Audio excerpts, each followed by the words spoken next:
Ngayong araw, isa na namang makasaysayang balita ang yumanig dito sa mundo ng crypto. Habang abala ang iba sa kanilang pang-araw-araw na buhay, mayroong isang milestone na binasag ang buong crypto market. Halos umabot na sa $4 trillion ang kabuuang halaga nito. Oo, tama po ang narinig ninyo. Sa panahong ito, kung saan patuloy na lumalaban ang crypto sa mga regulasyon, bumangon ang buong market. Pero ang tanong, ano ang koneksyon nito sa mga bagong batas ng US, sa delay ng SEC at sa paglipad ni Bitcoin at XRP? Kaya yan po ang siyang ating pag-uusapan sa video na ito. Pero bago po tayo magpatuloy, ay pakibasa na lamang po muna ang disclaimer dito po sa ibaba ng ating screen. Yan, simulan po natin sa ating unang balita rito tungkol sa $4 trillion na crypto market cap.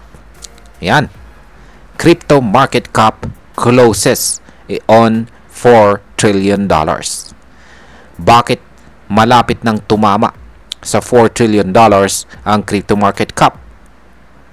Sa mga nakalipas na araw ay biglang nag-surge pataas ang presyo ng mga pangunahing cryptocurrencies. Si Bitcoin ay muling bumalik sa itaas ng presyong $120,000, habang si Ether naman ay umakyat ng 8% at tinamaan ang presyong $3,600.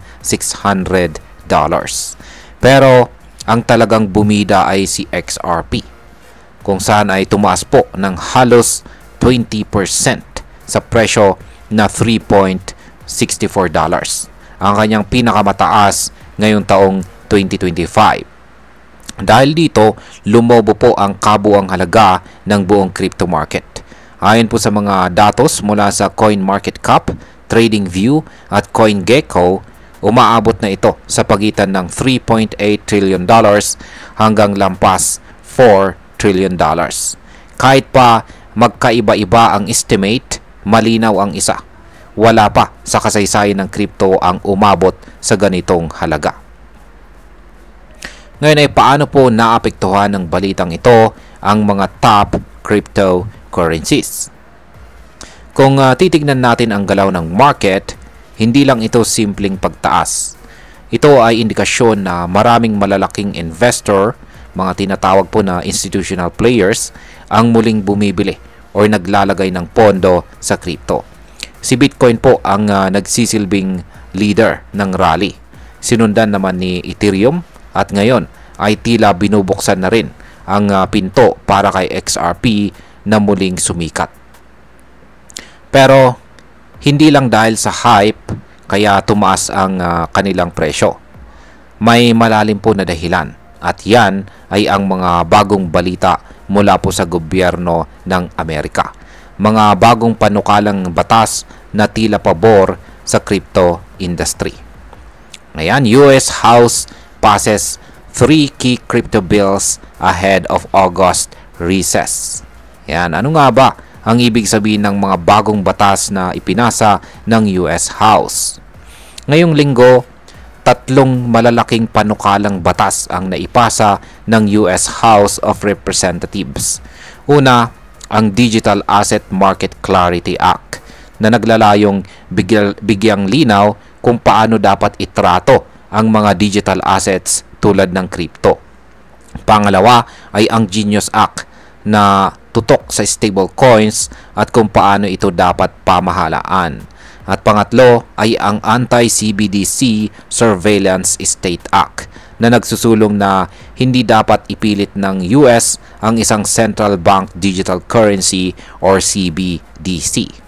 Marami po ang nagsasabing ito ay hakbang ng mga Republican sa ilalim ng Crypto Week campaign, kung saan layunin nilang ipakita ang suporta nila sa crypto bilang bahagi ng agenda ni US President Donald Trump. Ngayon ay paano naman po maaapektuhan ng mga batas na ito ang global crypto market? Kapag isang malaking ekonomiya gaya po ng US ang nagpasa ng malinaw na batas para sa crypto, nagkakaroon ito ng domino effect sa buong mundo. Ibig sabihin, mas maraming bansa ang mas lalong mai-inspire na gumawa rin ng sariling regulasyon. At para sa mga investor, ito ay nagsisilbing go signal na ang crypto ay hindi na lang basta eksperimento kundi isang lehitimong asset class. Sa madaling salita, habang tumitibay ang regulasyon, lumalakas din ang loob ng mga investor. Kaya naman, hindi nakapagtataka na tumataas ang demand para sa mga coin tulad ni Bitcoin at ni XRP.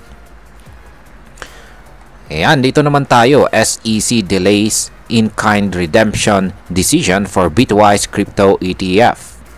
Ano po ang epekto ng delay ng SEC sa Bitwise ETF? Sa kabilang banda ay mayroong isang balitang medyo nakakainip. Ang delay ng SEC sa desisyon nila kung papayagan ba ang tinatawag na in-kind redemption para sa mga spot ETF ng Bitwise, Bitcoin at Ether. Kung sakaling maaprubahan ito, ang mga investor ay makakatanggap ng mismong Bitcoin or Ether imbes na cash. Mas maganda ito dahil may tax benefits itong dala, lalo na sa mga long-term holders. Pero gaya ng dati, gusto ng SEC na pag-aralan pa ang epekto ng rule change na ito. Hindi pa sila lumalagpas sa 90-day review period. Pero maraming analyst ang nagdududa kung ito ay taktika lang para patagalin pa ang approval. Ngayon ay paano naman po ito konektado sa pagbabago ng pamunuan ng SEC?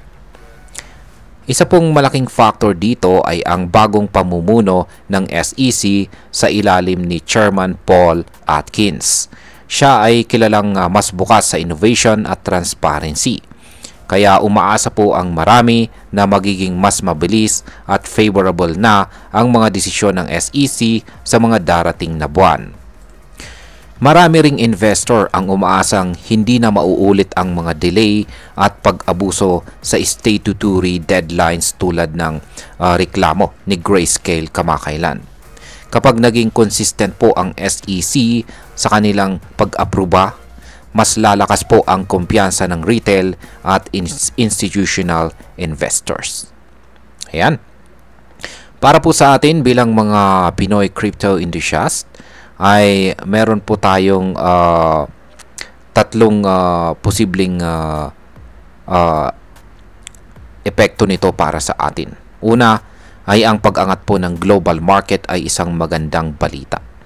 Ibig sabihin ay mas tataas po ang value ng mga hawak nating coin tulad ni Bitcoin, Ethereum at saka XRP.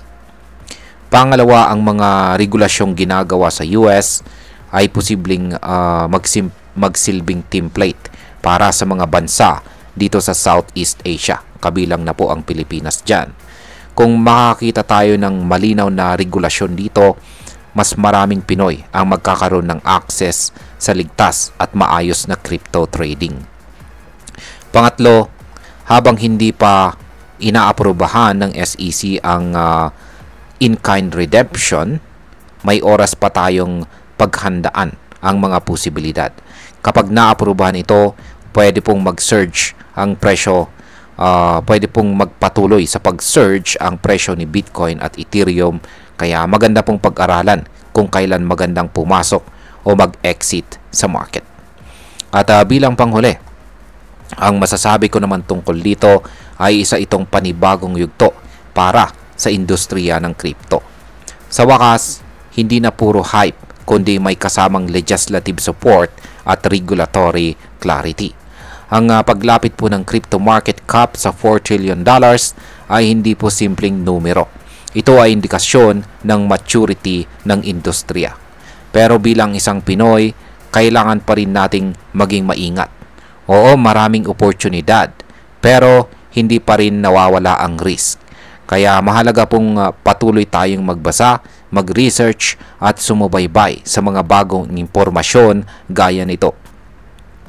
At bilang panghuli ay tandaan natin, habang binubuo po ang mga batas sa malalayong bansa, tayo naman ay bumuo ng disiplina at kaalaman sa crypto trading. Dahil sa huli, Ang tunay na tagumpay sa crypto ay nasa tamang timing, diskarte at kaalaman. At ayan, hanggang dito na lamang po tayo sa video na ito mga ka-crypto. Marami pong salamat sa panunood, ingat po tayo lagi at God bless po sa ating lahat.